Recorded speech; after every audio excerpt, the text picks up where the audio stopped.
Hello hi all welcome back to my channel. So friends, இன்றைக்கி பார்த்திங்க அப்படின்னா நம்ம பிரியாணி செய்ய போகிறோம்.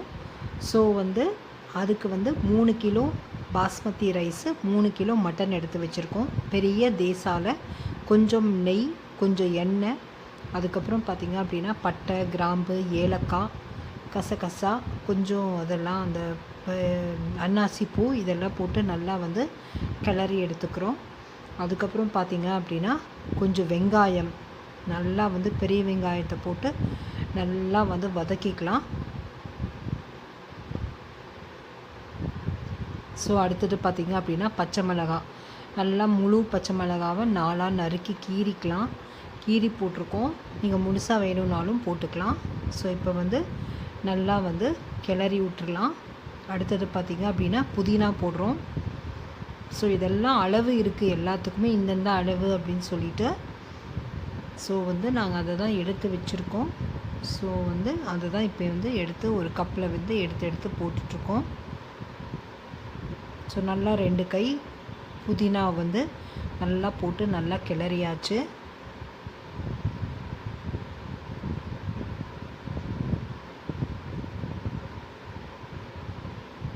நல்லா பிரியாணி தேசால இப்போ நல்லா வெங்காயம் இதெல்லாம் நல்லா வதக்கி விட்டுட்ருக்கோம். பச்சை மிளகாய் இது எல்லாமே இப்போ பச்சை மிளகாவை கொஞ்சம் அரைச்ச விழுதும் கொஞ்சம் வச்சுருக்கோம். ஸோ அதையும் ஆட் பண்ணி நல்லா கிளறிக்கிறோம். ஸோ இந்த நெய்யில் வெங்காயம், பச்சை மிளகாய், கொத்தமல்லி, புதினா இது எல்லாமே நல்லா ஃப்ரை ஆகணும் ஃப்ரெண்ட்ஸ். இப்போ பார்த்திங்க அப்படின்னா கொத்தமல்லி ஆட் பண்ணுறோம். ஸோ கொத்தமல்லியும் போட்டு நல்லா இது பண்ணிக்கலாம், நல்லா கிளறி விட்டுக்கலாம்.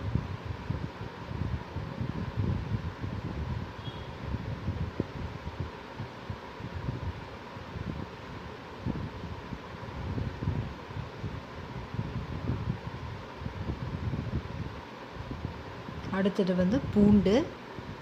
ஸோ இதுவும் அளவு தான், 3 கிலோவுக்கு ஏற்ற மாதிரி எடுத்து வச்சுருக்கு. ஸோ அதையும் போட்டுக்கலாம். அடுத்தது இஞ்சியும் போட்டுக்கலாம். ஸோ அதையும் நல்லா கிளறி விட்டுக்கலாம்.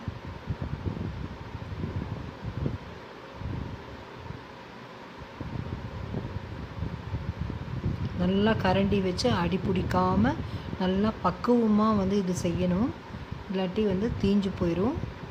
ஸோ கரெக்டாக அடி பிடிக்காமல் நல்லா பார்த்து பத்திரமா நம்ம நல்லா கிளறி எடுத்துக்கலாம்.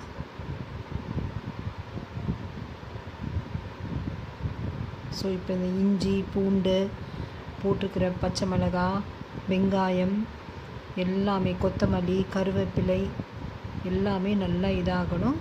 இப்போ பார்த்திங்க அப்படின்னா அத்தனை மசாலா ஐட்டம்ஸும், கரம் மசாலா, மஞ்சத்தூள், அதுக்கப்புறம் கொஞ்சம் கொத்தமல்லி தூள்,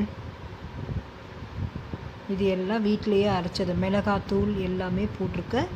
ஸோ அதையும் நம்ம போட்டு நல்லா கிளறிக்கலாம். அடுத்தது பார்த்திங்கன்னா தக்காளி ஆட் பண்ணியிருக்கோம். ஸோ தக்காளியும் நல்லா வேகட்டும். ஸோ கொஞ்சம் உப்பு போட்டுக்கலாம், கல் உப்பு கொஞ்சம் இந்த இதுக்கு நல்லா டொமேட்டோ நல்லா ஸ்மூத் ஆகிற வரைக்கும் அடி பிடிக்காமல் நல்லா கிளறிட்டே இருக்கலாம். நீங்கள் தக்காளியை இன்னும் கொஞ்சம் குட்டி குட்டி பீஸாக நறுக்கி போட்டுக்கோங்க.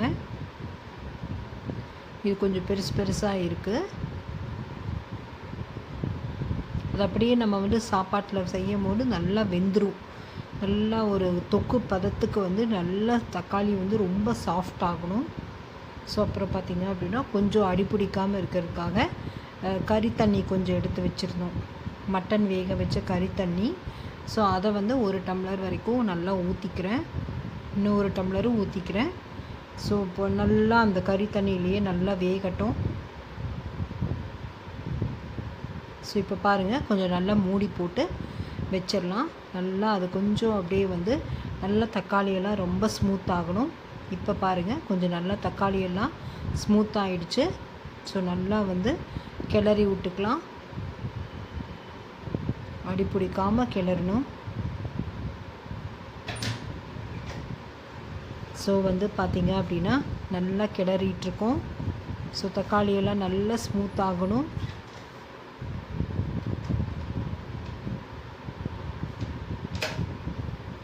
இப்போ பார்த்திங்கன்னா அந்த நெய்யிலையும் எண்ணெயிலையும் நல்லா வந்துட்டு எல்லாமே இப்போ வந்து பார்த்திங்க அப்படின்னா நல்லா ஸ்மூத் ஆகிடுச்சு.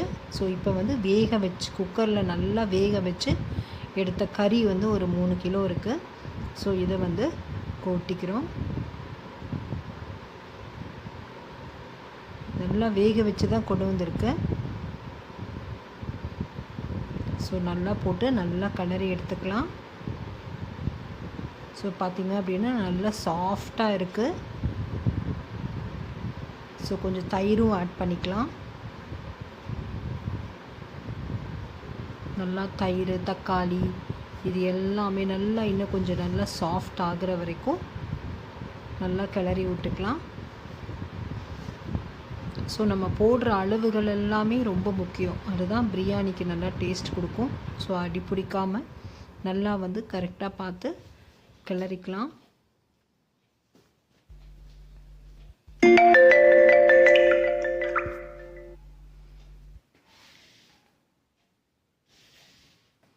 ஸோ பாருங்கள், ஸோ நல்லா வந்து வெந்துட்டுருக்கு.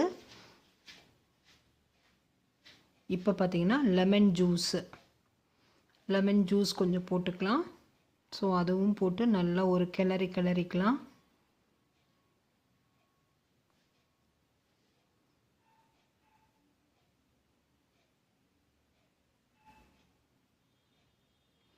அப்பப்போ நம்ம வந்து உப்பு கரெக்டாக இருக்கா அப்படிங்கிறதையும் நம்ம செக் பண்ணிக்கலாம்.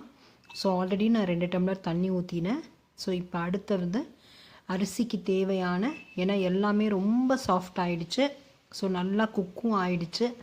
வந்துட்டு கறி வேக நம்ம வந்துட்டு தண்ணியும் ஊற்றிக்கலாம். ஆல்ரெடி நாங்கள் வந்து அளந்து ஒரு பாத்திரத்தில் வச்சுருக்கோம், இருந்தாலும் அளந்து எடுத்துக்கிறோம். இப்போ வந்து அரிசி போட்டுக்கலாம். நல்லா கொதி வந்துருச்சு. தண்ணி நல்லா கொதி வந்தவொடனே 3 கிலோ அரிசி வச்சுருக்கோம். அது குட்டி குட்டியாக எடுத்து, ஏன்னா கனமாக இருக்கும் இல்லைங்களா, ஸோ அதனால் சின்ன சின்ன கப்பில் எடுத்து அதில் வந்து போட்டுக்கிறோம். ஸோ நல்லா வந்து மொத்தம் பார்த்திங்க அப்படின்னா 22 டம்ளர் வந்தது. 22 டம்ளருக்கு வந்துட்டு 1 டம்ளருக்கு 1.5 டம்ளர் தண்ணிங்கிற கணக்கில் வச்சுருக்கோம். ஸோ அதுதான் பாருங்கள். இப்போ வந்து அரிசி நல்லா வெந்தாச்சு. ஸோ நல்லா வந்து கிளறி விட்டாச்சு. பாருங்கள்,